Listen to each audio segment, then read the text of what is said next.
This forgotten portrait reveals a dark secret that no historian has ever noticed, until now. Dr. Rebecca Coleman had examined the photograph a dozen times over the past month. It sat in the Missouri State Historical Archives, cataloged simply as Unidentified School Group circa 1870s, Pleasant Grove. The image showed two women, one white, one black, standing before a wooden schoolhouse with approximately 20 children of both races surrounding them. It was unusual for the period, certainly, but the archive contained many unusual images from Reconstruction-era Missouri. What made Rebecca return to this particular photograph again and again was something she couldn't quite articulate, a sense that she was missing something important, some detail hidden in plain sight. On a humid afternoon in July 2024, Rebecca decided to use the archive's new high-resolution scanner to digitize the image. The technology allowed her to examine photographs at a level of detail impossible with the naked eye or even a magnifying glass. She carefully placed the fragile photograph on the scanner bed and initiated the process. 15 minutes later, the digital image appeared on her computer screen. Rebecca zoomed in slowly, examining faces, clothing, the building's weathered boards.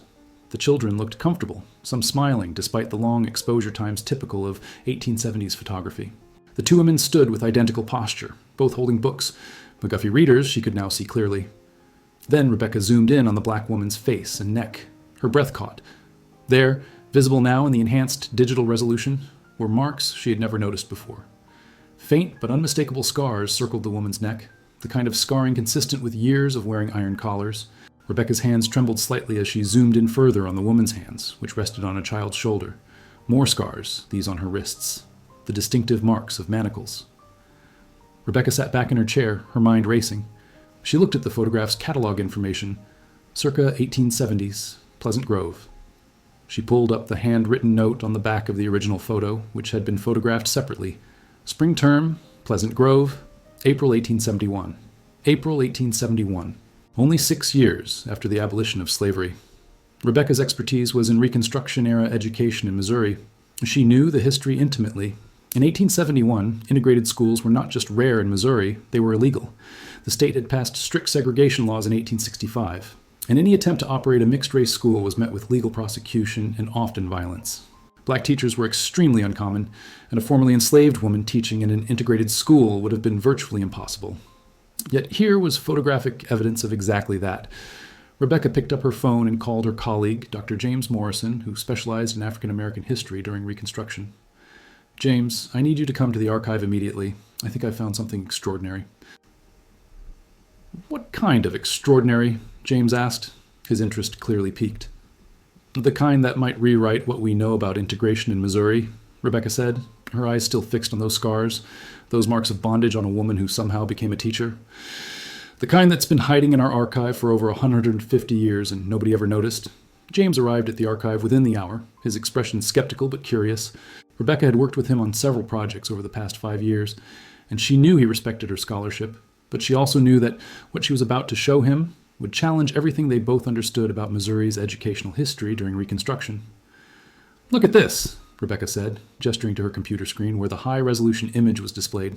"This photograph has been in our collection since 1982, cataloged as an unidentified school group from the 1870s. I've looked at it before, we all have, but I've never examined it like this." James leaned forward, studying the image. He saw what Rebecca had initially seen. Two women, one white and one black, standing together in front of a schoolhouse, surrounded by children of both races. His eyebrows raised. An integrated school in Missouri in the 1870s? That alone is remarkable. "Keep looking," Rebecca said. "I'm going to zoom in on the black teacher's neck and hands."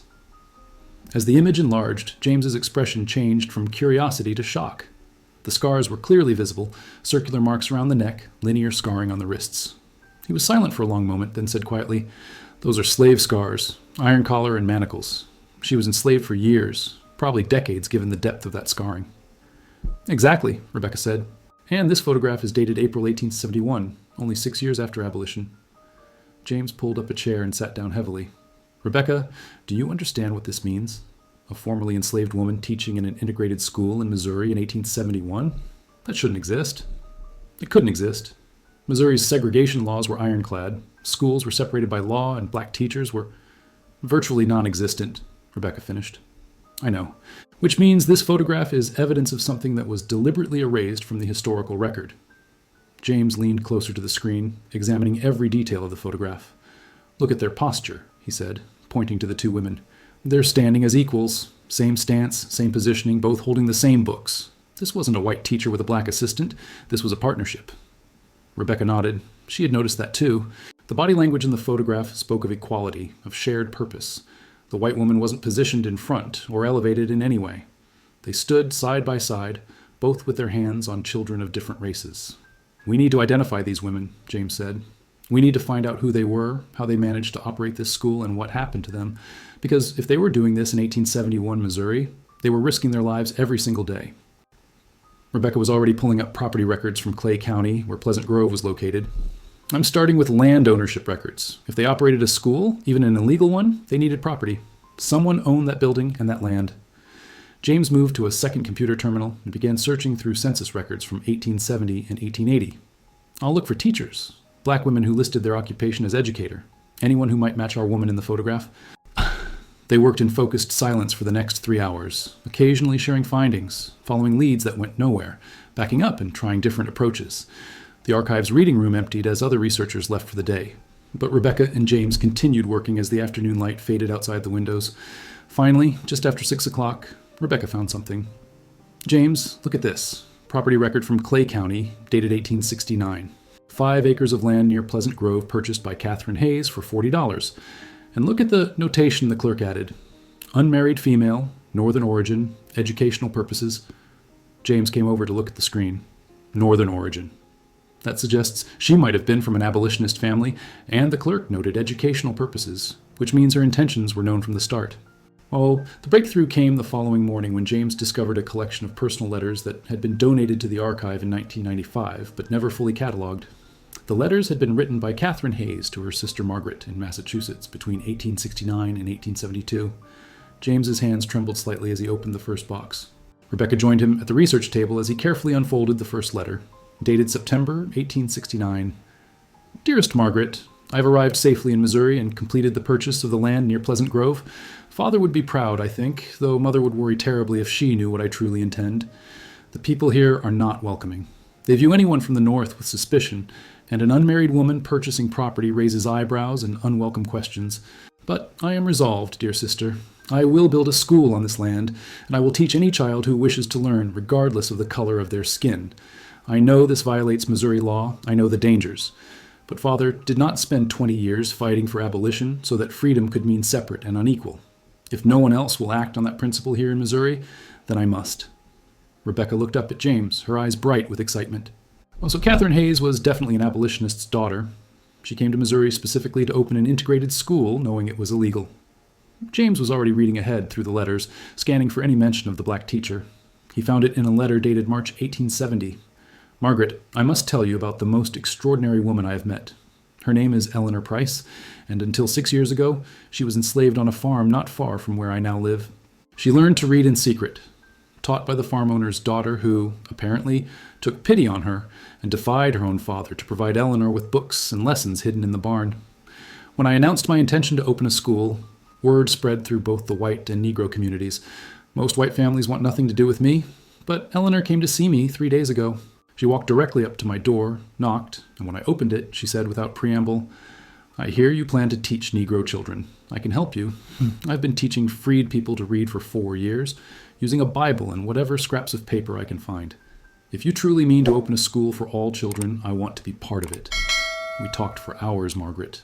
Eleanor is remarkable, intelligent, fierce, and utterly determined. She told me, 'I spent 25 years not being allowed to learn anything except what my owners wanted me to know. I won't spend the rest of my life watching children, black or white, be denied education because of hatred and fear.' By the end of our conversation, we had made a decision that I know will shock you. We will open this school together, as partners, not as a white teacher with a black assistant, but as equal partners in this endeavor. I know how radical this is. I know the danger it represents, particularly for Eleanor. But Margaret, how can we claim to believe in equality if we do not practice it in every aspect of our work?" Rebecca sat back in her chair, overwhelmed by what they were discovering. They were partners from the very beginning. In 1870, Missouri, a white woman and a formerly enslaved black woman decided to open an integrated school as equals. James was reading through more letters, his expression growing more somber. "Rebecca, the tone changes pretty quickly. Look at this one from August 1870. He showed her a letter where Catherine's usually careful handwriting had become more hurried. We have received our first direct threat. Someone nailed a note to the door of the school building. Yes, we have managed to complete construction of a simple one-room structure. The note said we have 1 week to abandon our plans, or decent citizens will take necessary action. Eleanor wants to proceed. She says she has survived far worse than threats. And I agree with her. We now have 12 students enrolled, 6 Negro children and 6 white children. Their parents are taking enormous risks by sending them to us. How can we abandon these families because of threats from cowards who won't even sign their names? Rebecca and James spent the next week immersed in Katherine's letters and cross-referencing them with newspaper archives from Clay County. What emerged was a story of remarkable courage and equally remarkable violence. In a letter, dated October 11, 1870, Katherine described an attack that neither historian had found mentioned in any official record. Margaret, I'm writing this with hands that still tremble from last night's events. They came after dark, 8 or perhaps 10 men with their faces covered by cloth hoods. They carried torches and clubs, and they surrounded our schoolhouse while Eleanor and I were inside preparing the next day's lessons. They demanded we come out. Eleanor wanted to bar the door and wait, but I knew they would burn the building with us inside if we refused. So we stepped out together, and I was grateful that the children had all gone home hours earlier. The leader spoke. I recognized his voice as belonging to a man who owns a farm 3 miles from here, though I will not commit his name to paper even in this private correspondence. He told us we had defied their warning. He said that what we were doing was an abomination, that Negro children and white children must be kept separate, that we were corrupting the natural order that God himself established. Eleanor responded, Margaret, I have never been simultaneously so terrified and so proud. She stood absolutely straight, looked directly at these masked cowards, and said in a clear, steady voice, These children are learning to read and write and think. If that threatens your natural order, then your order deserves to be threatened. One of the men struck her then, hit her across the face with such force that she fell to the ground. I rushed to help her, but 2 men grabbed my arms and held me back. They wanted us to be afraid. They wanted us to beg and plead. But Eleanor stood back up, blood running from her split lip, and said something I will never forget. I survived 25 years of being owned like property. I survived being forbidden to learn, to think, to be fully human. Do you honestly believe your little nighttime raid frightens me? They destroyed the schoolhouse that night, Margaret. Broke every window, smashed the desks and benches Eleanor and I had built with our own hands, tore our precious few books to shreds, and scattered everything we had worked so hard to create. Then they left, warning us that if we rebuilt, they would return and do far worse, to us and to any family who sent children to our school. Eleanor and I sat in the ruins as dawn broke. I confess I wept, though Eleanor did not. When I finally regained my composure, I said, Perhaps we should leave Missouri. Perhaps this fight cannot be won here. Eleanor looked at me with those fierce eyes and said, We start rebuilding today. Not tomorrow, not next week. Today. James looked up from the letter, his voice thick with emotion. They rebuilt. We know from the photograph that they rebuilt and kept teaching. The photo is dated April 1871, 6 months after this attack. Rebecca nodded, already searching through the next batch of letters. She found what she was looking for in a letter from November 1870. The new schoolhouse is complete, smaller than before, and we built it partially hidden from the main road, nestled among trees where it cannot be easily seen from a distance. Several men from the freed people's community helped us build it, though they could only work at night, too frightened to be seen helping us during daylight hours. We have also gained an unexpected ally. A white farmer named Thomas, whose property borders ours, came to visit us last week. He is elderly, nearly 70 years old, he told us, and he fought for the Union during the war. He said to us, I did not spend 3 years fighting to end slavery only to watch cowards and night riders destroy freedom with threats and violence. I will keep watch over your property. If I see anyone approaching who means you harm, I will fire my rifle as a warning. As Rebecca and James continued reading through Katherine's letters, they began to piece together Eleanor's extraordinary story. But it was a document James found in a separate collection, court records from Kentucky dated 1866, that revealed the full scope of Eleanor's determination and the scars Rebecca had discovered in the photograph. The document was a deposition given by Eleanor Price in a legal case involving property disputes after the Civil War. In it, Eleanor had been required to provide testimony about her life as an enslaved person. The testimony was clinical, recorded in a clerk's matter-of-fact handwriting, but the content was devastating. Eleanor Price, Negro female, approximately 30 years of age, testifies that she was born into slavery circa 1836 on the Hartwell Plantation in Kentucky. She remained enslaved there until 1861, when she was sold to a farmer in Missouri named Robert Price, from whom she took her surname after emancipation. During her years of enslavement, She was made to wear an iron collar for a period of 3 years as punishment for the offense of teaching herself to read using discarded newspapers. She also bears scarring from manacles, as she was chained during field work following an attempt to escape in 1859. Rebecca felt physically ill reading the testimony. 3 years in an iron collar for teaching herself to read. And look at this. She attempted to escape. Even before the war, Eleanor was fighting for her freedom. James was cross-referencing the dates. If she was born around 1836, she would have been about 25 when the war ended in 1865. 25 years old and carrying scars from 9 years of particularly brutal treatment, the collar and the manacles. By the time this photograph was taken in 1871, she was only 35 years old, but she'd lived through experiences that would have broken most people. But there was more to discover. In Catherine's letters from early 1871, she wrote about conversations with Eleanor that revealed even more about her partner's past. Eleanor told me something last night that explains so much about her fearlessness. This is not her first school, Margaret. After the war ended, she traveled to Kentucky and attempted to open a school for freed children there. She managed to teach for nearly 3 months before local authorities shut her down. They arrested her, charged her with inciting unrest, and she spent 2 weeks in jail before a sympathetic judge dismissed the charges. She tried again in 1867, this time in Tennessee. That school lasted 5 months before it was burned to the ground, with Eleanor barely escaping with her life. She was beaten severely in that attack. The men who destroyed that school told her that if she ever tried to open another school, they would kill her. "So why did you come to Missouri?" I asked her. "Why risk it again?" Eleanor looked at me with those steady eyes and said, "Because every child I teach is proof that they were wrong about us. Every Negro child who learns to read destroys their lie that we are incapable of learning. Every white child who learns alongside a Negro child destroys their lie that we cannot coexist as equals. I will keep opening schools until they kill me, Katherine, and even then, the students I have taught will continue the work." Rebecca stared at the photograph on her screen, at Eleanor's scarred neck and wrists, understanding now the full weight of what those marks represented. This wasn't just a woman who had been enslaved. This was a woman who had been brutally punished for seeking education, who had escaped, who had been arrested and beaten, whose schools had been burned down, and who kept trying. The Pleasant Grove School wasn't her first attempt at integrated education. It was her third. James was making notes, his handwriting rapid and urgent. "This changes everything, Rebecca. The photograph isn't just evidence of an integrated school in 1871 Missouri. It's evidence of a multi-year, multi-state campaign by one woman to make integrated education a reality. Eleanor Price was conducting a one-woman civil rights movement nearly a century before the term existed. The letter that corresponded to the photograph's creation was dated April 20th, 1871, and it was one of the longest Katherine had written. Margaret, something significant happened this week that I must record in detail. A traveling photographer named Mr. William Hayes, no relation to me, despite the shared surname, came through Liberty taking portraits for families who could afford his services. Eleanor and I saw him on the street and made a spontaneous decision that I know carries enormous risk. We approached him and asked if he would photograph our school, all of us together, teachers and students. Mr. Hayes was immediately hesitant. He understood what such a photograph would represent, and the danger it could bring to everyone involved, including himself. "Ma'am," he said to me, "if people see that I made a picture of a mixed school, I could lose my business.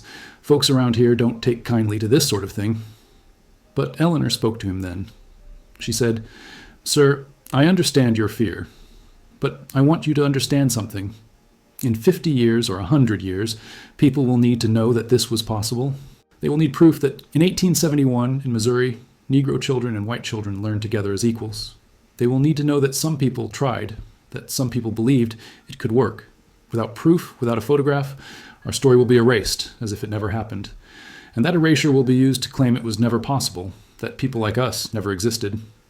Mr. Hayes thought for a long moment, then said, "I'll do it."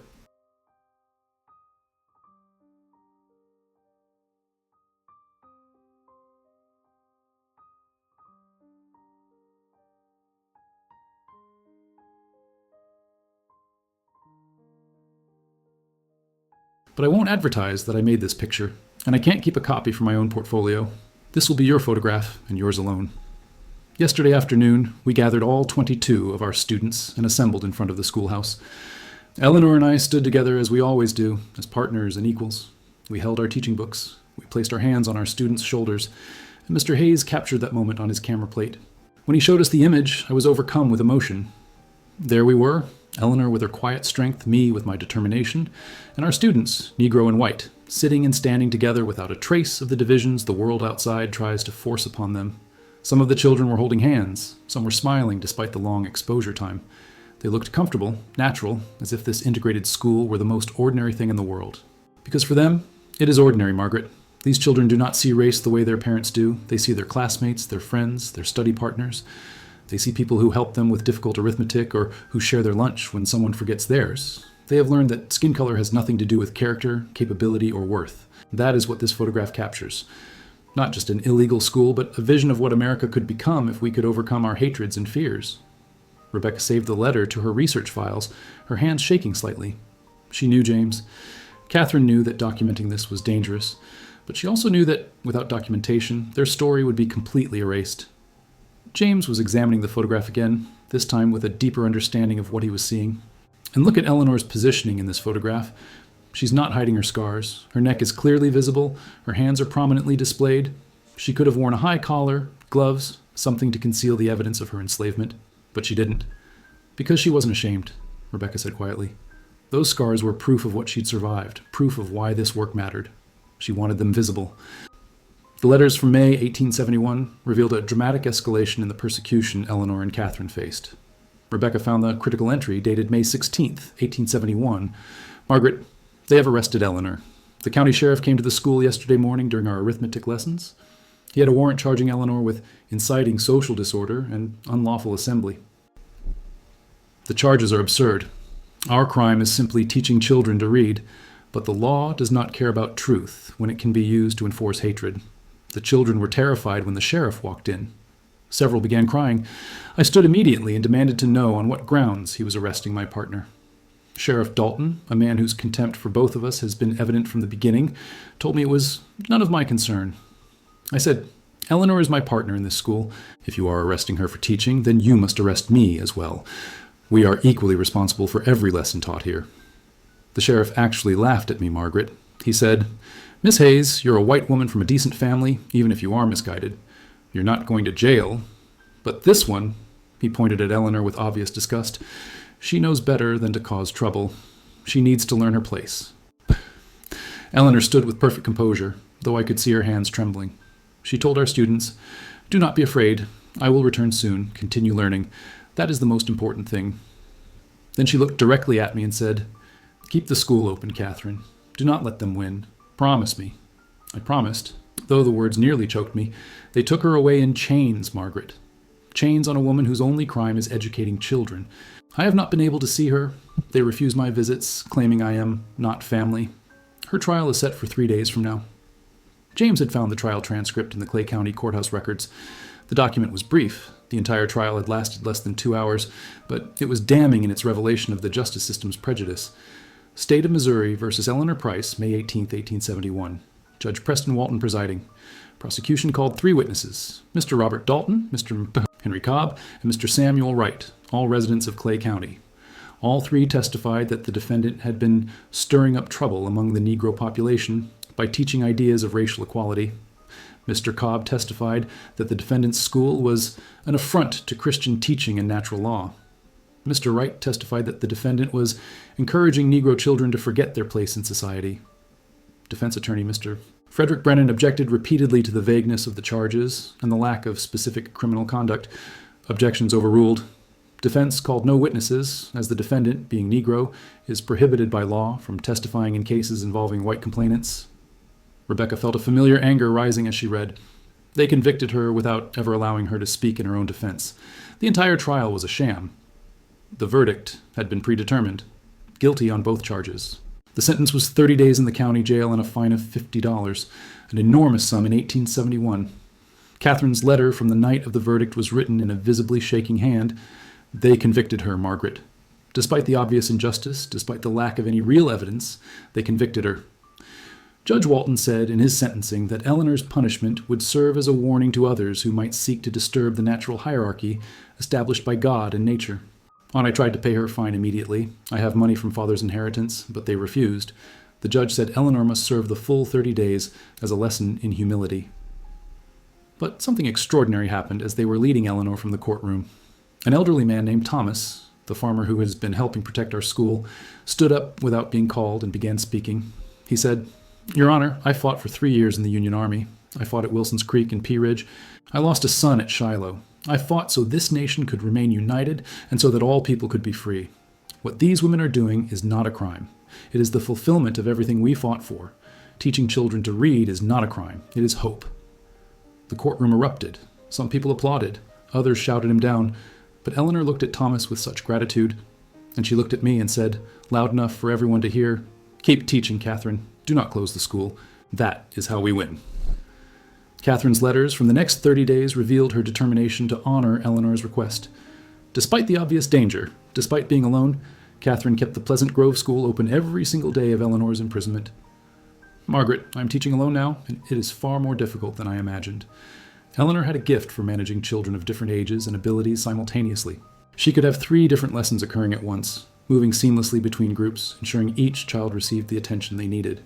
I struggled to do what Eleanor made look effortless, but I persist because I promised her, and because these children deserve an education regardless of whether their teachers are free or imprisoned.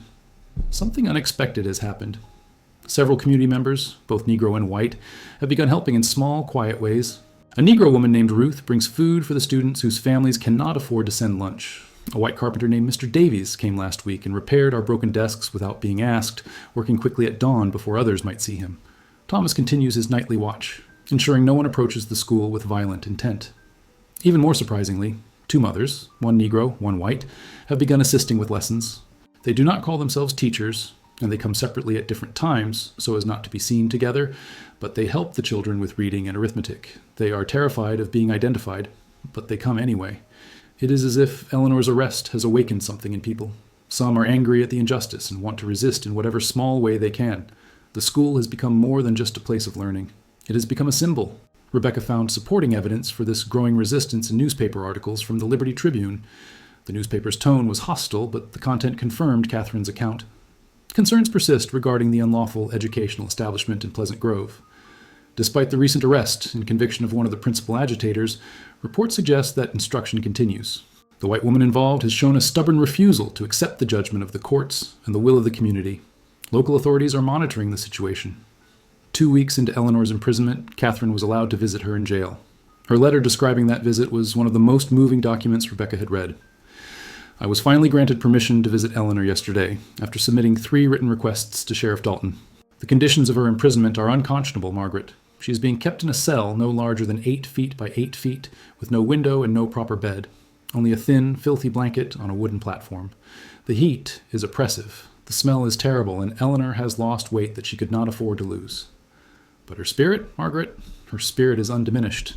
When I told her that the school remains open, that we have 20 students still attending, that members of the community are helping, she wept tears of relief and joy. 'I was afraid they would close it,' she said. 'That was my greatest fear, that my arrest would mean the end of what we built together.' I assured her that the school would be waiting when she was released. Eleanor reached through the bars and took my hands. The guard allowed us that small mercy and said something I will carry with me forever. 'Katherine, you and I are proving something that they desperately want to deny. We are proving that their world, the world of separation, of hierarchy, of hatred justified by law, is not inevitable. It is a choice, and we are choosing differently. Every day that school remains open, every child who learns to read, every friendship that forms across the color line, it is all evidence that another world is possible. They can imprison me, but they cannot imprison that truth.' Eleanor was released from jail on June 14, 1871, after serving her full 30-day sentence. Katherine's letter from that day described a small crowd that had gathered at the courthouse. Students, their families, Thomas, and others who had been helping the school. But the letters from the months that followed revealed that Eleanor's ordeal had not ended with her release. In September 1871, the violence escalated to a horrifying new level. Katherine's letter from September 24, 1871, was barely legible, the handwriting shaky and ink blotted. "Margaret, I do not know if I have the words to describe what happened last night. They came again, more of them this time, perhaps 20 or more men. They came in the dark, as cowards always do, but this time was different. This time they brought tar and feathers. They seized Eleanor while 2 men held me back. I screamed, I fought, I tried to reach her, but they were too strong. They stripped away her outer clothing and poured hot tar over her back, her arms, her neck, over those scars she already bore from slavery. Then they covered her with feathers, creating a grotesque costume meant to humiliate and degrade. It is a punishment designed not just to cause physical pain, but to destroy dignity, to break the spirit through public degradation and mockery. They wanted Eleanor to beg, to plead, to submit. But even covered in tar and feathers, even as her skin burned from the hot tar, Eleanor did not beg. She looked at those men with contempt and said in a clear voice, "You can cover me in tar, but you cannot cover the truth. These children will continue learning. They will grow up knowing that your hatred is not stronger than our love. They will remember what you did here tonight, and they will judge you for it." After the men left, Thomas and his wife helped us bring Eleanor to their home. Mrs. Thomas worked for 3 hours to remove the tar, using lard and patience. Eleanor's skin is burned in many places. She can barely lift her arms. The pain must be excruciating. And yet this morning, when she could barely walk, when every movement caused her visible agony, Eleanor insisted on going to the school. She stood before our students, 23 of them now, Margaret, more than ever before, still visibly injured, and she told them, "This is what hatred looks like. This is what people do when they are afraid of change, afraid of equality, afraid of truth. But look around this room. Look at what we have built together. You are what love looks like. You are what courage looks like. You are worth every scar I bear. Do not ever forget that." James had to stop reading, overcome with emotion. Rebecca was crying openly. Neither of them spoke for several minutes. Finally, Rebecca said, "How did she survive this? How did she keep going?" James shook his head. "I don't know, but she did. The photograph is from April 1871, before the arrest and before the tar and feathering. But we know from the letters that the school continued for months after these events. Eleanor and Katherine kept teaching. But the letters also revealed the toll this violence was taking.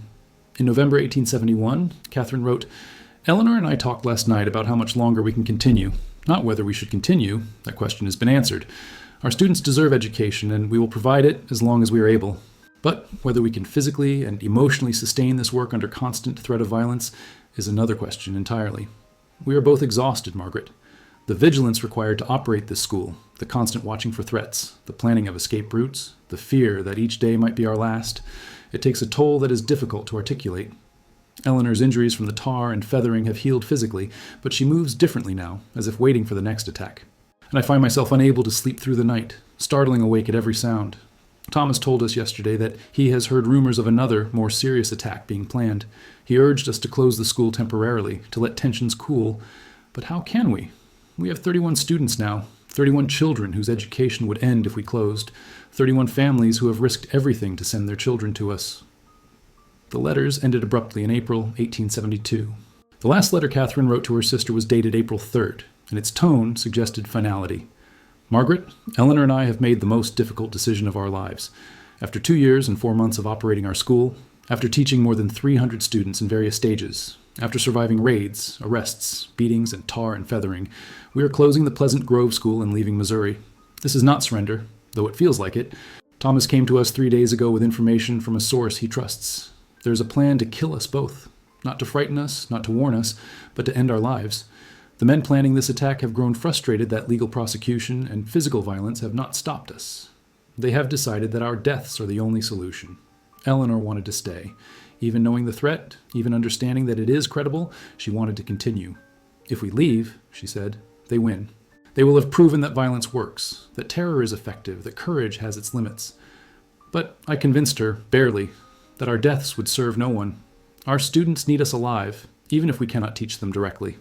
The cause of integration needs us alive to continue the fight elsewhere, in places where it might be safer. We held a final gathering with our students and their families last night. Eleanor told the children that the school building was closing, but their education was not ending. She told them that they had learned the most important lesson, that they are capable, that they are worthy, that they are equal regardless of what the law says or what society claims. Several of the older students pledged to continue teaching the younger ones. Parents promised to form small learning groups, meeting in homes and barns, continuing the work we started. The school building may close, but the idea, the truth that education is a right, that integration is possible, that equality is achievable, that idea will continue. I am returning to Massachusetts. Eleanor is going north. She has not told me where exactly, as it is safer if fewer people know her destination. We do not know if we will see each other again. But we know that what we built together in Pleasant Grove cannot be destroyed by violence or hatred. It lives in our students, in their families, and everyone who witnessed that an integrated school could exist, could thrive, could change lives. Rebecca and James spent the following weeks tracking what happened to both women after they left Missouri. Katherine returned to Massachusetts and taught in a school for black children in Boston until her death in 1894. Eleanor's trail was harder to follow, but James eventually found records showing she taught in Philadelphia for 25 years, becoming a prominent advocate for integrated education long before it was legally mandated. But the most remarkable discoveries came when they began tracing the students from the Pleasant Grove School. Using census records, city directories, and genealogical databases, Rebecca and James documented extraordinary outcomes. James, the black student who appeared in the photograph, became a teacher himself, operating a school in Kansas City for 40 years and teaching more than 2,000 students. Samuel, the white student who had been James's friend, became a lawyer and spent his career taking civil rights cases without charge. A girl named Ruth became one of the first black women to attend college in Missouri and later founded 3 schools for black children.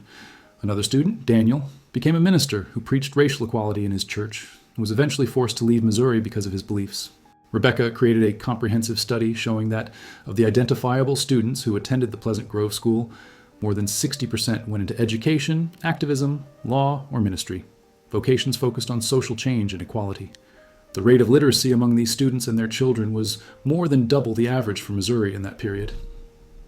They didn't just receive an education, Rebecca said to James as they compiled their findings. They received a vision of what was possible. Eleanor and Katherine showed them that integration could work, that people of different races could learn together and be friends. And those students spent their lives trying to make that vision a reality. The final piece of their research involved finding descendants of the students in the photograph. Rebecca and James located 17 families who could trace their lineage directly back to children who attended the Pleasant Grove School. They invited all of them to the Missouri State Historical Archives for a special presentation. On a warm afternoon in September 2024, Rebecca stood before the high-resolution image of the photograph, with descendants gathered around her. She told them the complete story of Katherine and Eleanor, of the violence they endured, of the courage they showed, of the legacy they created. An elderly man, the great-great-grandson of James, stepped forward to look closely at the photograph.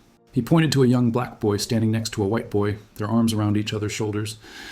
"That's my great-great-grandfather," he said quietly. He used to tell us stories about a school where black kids and white kids learned together, where 2 women teachers were partners and friends. We always thought they were just family legends, stories embellished over time. I never knew it was real. I never knew it was this important. It was real, Rebecca said. And it was more than important. It was revolutionary. Katherine and Eleanor proved that integration wasn't just possible, it was powerful. They proved it 83 years before Brown versus Board of Education, 94 years before the Voting Rights Act. They proved it when doing so could, and nearly did, cost them their lives. Another descendant, a middle-aged woman, was crying as she looked at the photograph. "My great-great-grandmother is in this picture. She's one of the girls sitting in the front. She became a teacher, too. She always said she was taught by the bravest women she ever knew." Rebecca felt her throat tighten. Someone wrote that on the back of the photograph. "The bravest women I ever knew."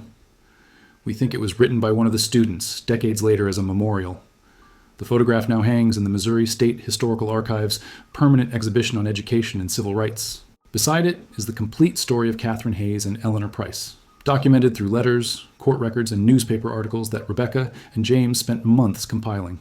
But more than that, Rebecca made sure that Eleanor's scars, the marks that had been hidden in plain sight for 153 years, were explained in detail. A placard next to the photograph reads, "If you look closely at Eleanor Price's neck and wrists, you can see scars from iron collars and manacles, evidence of her years in slavery. These marks are not hidden in this photograph. They are visible, purposeful, a testament to what she survived and why she fought. Eleanor Price endured 25 years of slavery, 3 years in an iron collar as punishment for teaching herself to read, and brutal violence for attempting to educate children across racial lines. Yet she continued. She taught in 3 different states, survived having schools burned down around her, endured arrest and tar and feathering, and she never stopped believing that education and equality were possible." This photograph is proof that she was right. The photograph is no longer forgotten. The story is no longer erased. And 2 women who risked everything for a vision of equality finally received the recognition their courage deserved. Eleanor Price and Katherine Hayes taught for only 2 years in Pleasant Grove, Missouri. But their students taught for decades, and their students continued the work. The seeds planted in that small wooden schoolhouse in 1871 grew into a forest, a legacy of educators, activists, and advocates who understood that equality was not just a distant dream, but a present possibility, proven by 2 brave women who refused to accept that hatred was stronger than hope. The photograph had kept their secret for more than 150 years. Now, their story would be told for generations to come.